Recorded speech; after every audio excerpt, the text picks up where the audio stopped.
Welcome to this third and last part of the introduction to the third-year core course in English Literature at the University of Greenwich. My name's Andrew King, as I'm sure you know if you've watched the previous two parts of this introduction, and I'll be taking you through this series of videos on detective fiction. Have you so far begun to see connections between our key terms: text, time, detection, archive, game, and reader? Is game the primary term here? Is it only a game, this connection, this sets of connections that we're making between these terms? Or is there something else? Is there something that regulates the game for us, that regulates how all these terms might be connected? Is there perhaps something that makes us or encourages us to prioritize certain connections over others? In this last part of the lecture, that's exactly what I want to think about. I'm going to be arguing that it's something called discourse that regulates the relationships between our key terms and indeed between our archive and the detail, the connections between the archive and the detail, and thereby our understandings, our total understandings of the stories. Now, Poe begins the Murders in the Rue Morgue with the phrase, "the mental features discoursed of as the analytical." Here, discoursed means simply described. Now, I don't mean it in that sense, and neither do I mean it in a sense that students of language studies will recognize. Discourse analysis, as they know, is a specific procedure for looking at how textual units larger than a sentence are organized. Rather, I mean it in the following way.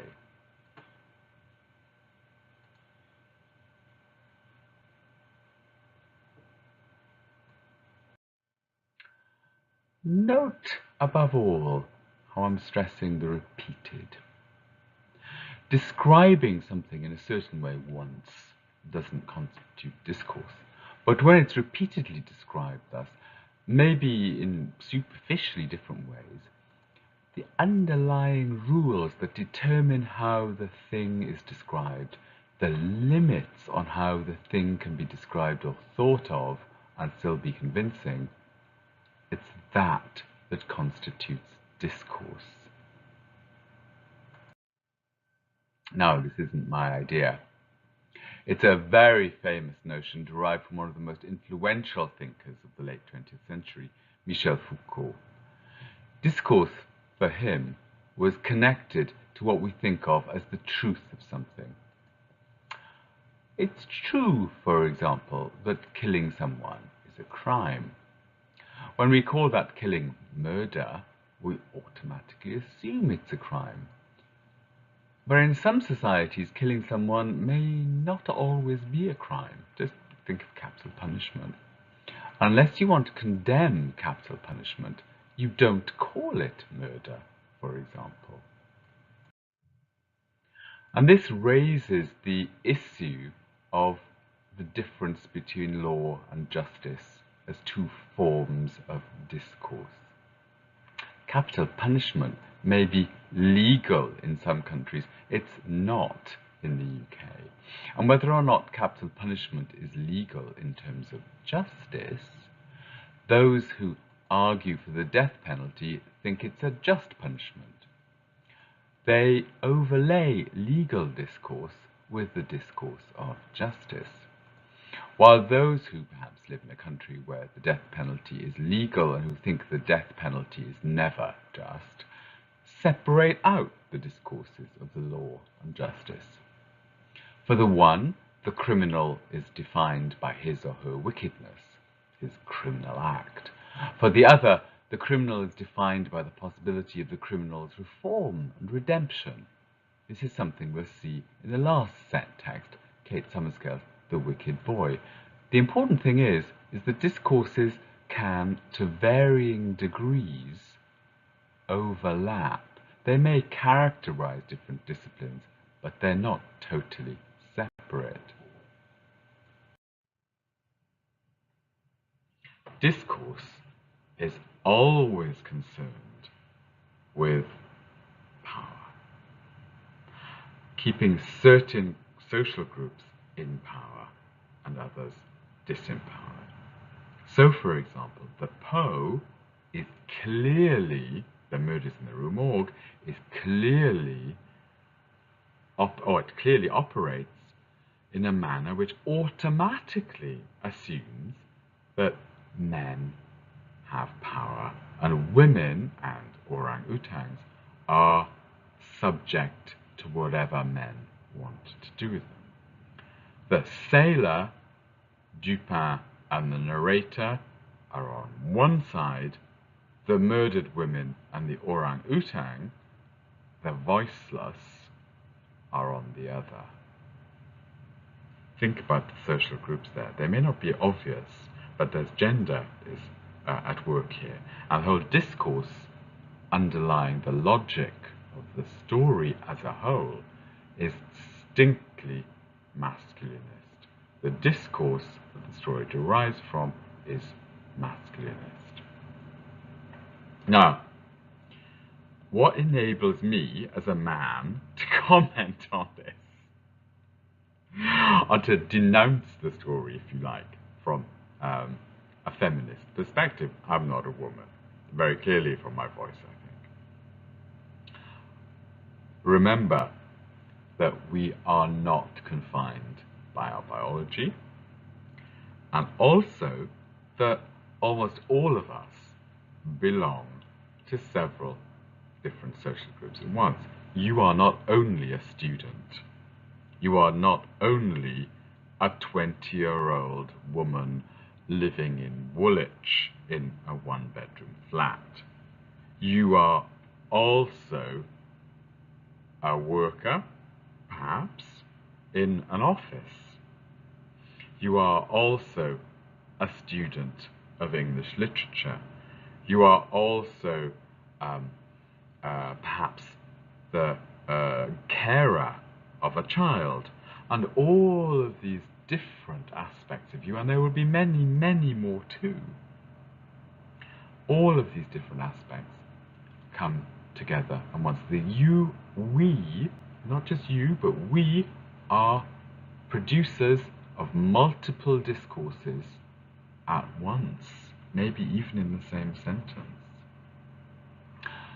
Particular discourses are very, very rare. You're going to find your medical text that's quite likely to be heavy on medical discourses, but maybe there will also be gender discourses determining it as well. Maybe there will be legal ones. What is sayable, what is not, what is attributable to certain authors or scientists, and what's not, and so on and so forth. Particular discourses are rarely pure. You're not going to find one discourse in any text, you're going to find multiple ones. We mix up discourses all the time. I take that for granted. We live in a hybrid discursive universe. That said, some discourses are more powerful than others. It's all very well for me to say, well, I don't care really how you write. I don't care whether you put the apostrophe correctly in its. Well, you know, emotionally I don't. But the reality is that I would be failing in my duty to you if I didn't tell you that it's a dog has an apostrophe, the it has an apostrophe. If I didn't suggest to you that it's powerful in society at large to put that apostrophe in. Some discourses are dominant even if I'm fully aware that, well, I actually don't care whether you put it in, not emotionally, I really don't, but I strongly advise you to pay careful attention to apostrophes, for example, because the correct use of apostrophes is a very powerful signifier.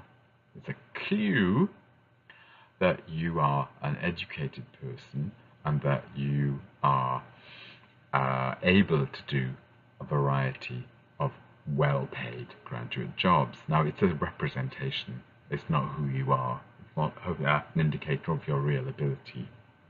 It's really not. It's a representation. But how we interpret that apostrophe is discursively determined.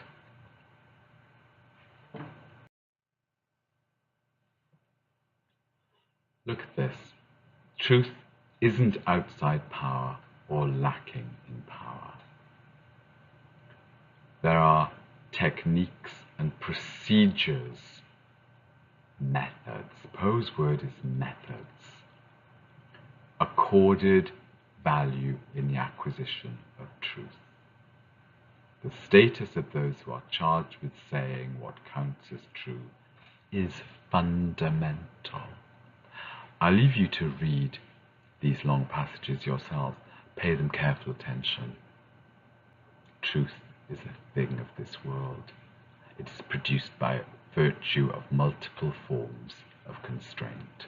There's not only going to be class, there's not only going to be gender, there's not only going to be colonial discourse or post-colonial discourse.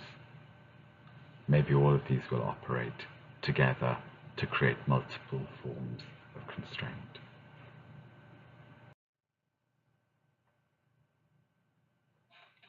We can't, in my view, and I'm following Foucault here, arrive at absolute truth.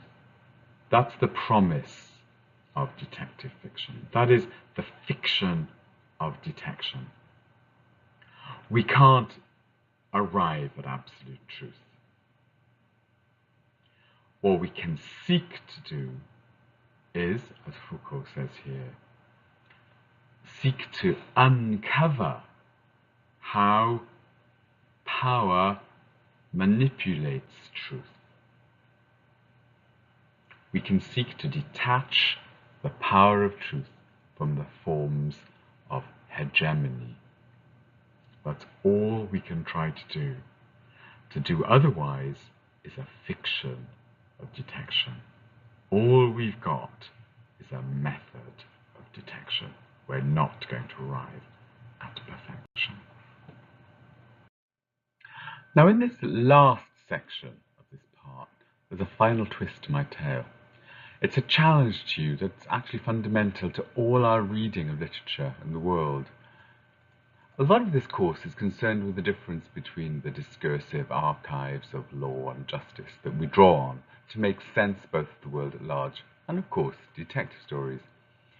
The narrator, as you see here, has an emotional response to the sailor when the latter explains what happened with the escaped orangutan that the sailor had brought over from Borneo. These 9 words, "I pitied him from the bottom of my heart," signal, of course, an emotional link between the narrator and the sailor. It's an emotion that in the world of detective fiction usually belongs to the discourse of justice, whereas it's punishment that belongs to the discourse of law. As we'll find out, pity and justice often win out over the law in detective fiction, and usually we think this is a good thing. I think that we are, in this story, in The Murders in the Rue Morgue, supposed to think this pity is a good thing too. But let's read this emotion suspiciously by relating the statement not simply to the discourses of law where it doesn't make sense, or to justice where it does. Instead, let's think what happens if we relate the statement to the discourses of gender and imperialism. Well, the first is easiest to see. No one mentions pity for the murdered women at all, for example. The primary relationship in The Murders in the Rue Morgue is between the men, which you were very clear about in my seminar groups. There's a lot to say about that. That's very obvious. It's a story of the triumph of the masculine homosocial.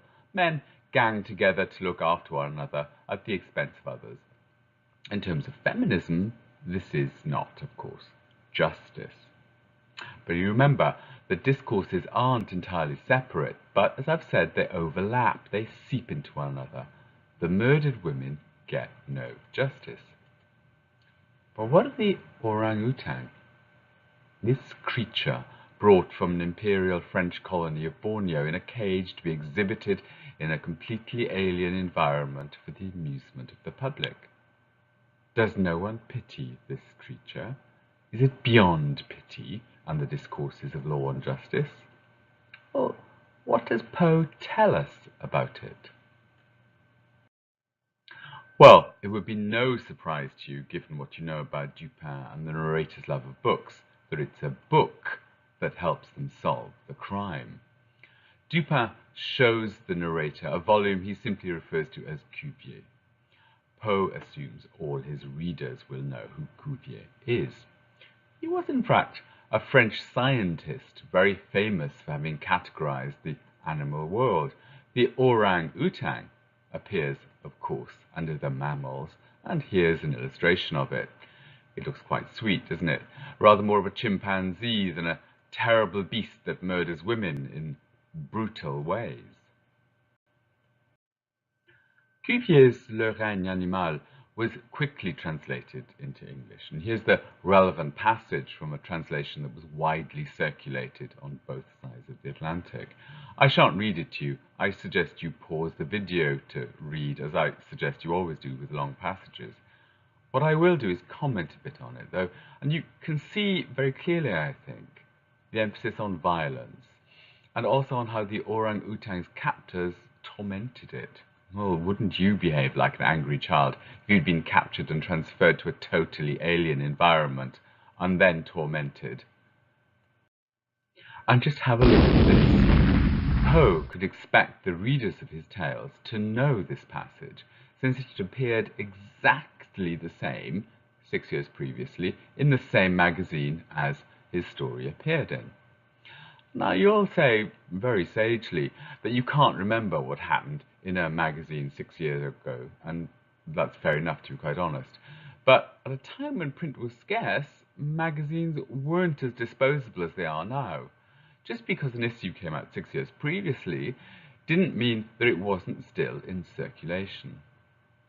The point is, anyway, that Poe assumed his reader was able to access a certain archive. That is, the archive of the science of his time. Whether the reader had come across the passage in Graham's magazine or in a book form is less important than Poe's assumption about the reader's archival knowledge. There's much worse to come, much, much worse, as something that's deeply offensive and which I'm not seeking to defend at all. This, to me, is the real crime. For more famous than the passage about the orangutan from Cuvier's Animal Kingdom was his dissection of an African woman after her death in Paris, aged 26. She'd been brought from South Africa in order to be put on display. She was to all intents and purposes a slave, and she was known in the media of the time as the Hottentot Venus, a disgustingly insulting and ironic term, as the media uniformly called her repulsive. This is what Cuvier wrote about her. I won't give all the details, as they're altogether too disgusting and, for me, profoundly immoral. He made a plaster cast of her body before dissecting her, and her skeleton and the plaster cast were put on display in Paris and remained on display until as late as 1974. This is from an English translation of that article integrated into The Animal Kingdom, together with an illustration of that young woman. This is a photograph of the plaster cast that Cuvier made. I've put it up because to me it shows very clearly that we're talking about a real person, not something abstract.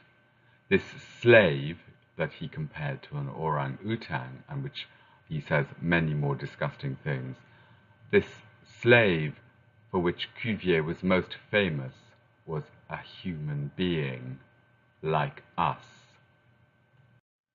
I shan't give you any more details. You can easily find out more from the internet. I've given you an extract from one of the pieces from the internet on the screen in front of you. The woman's remains were finally repatriated to South Africa in 2002 at the request of Nelson Mandela.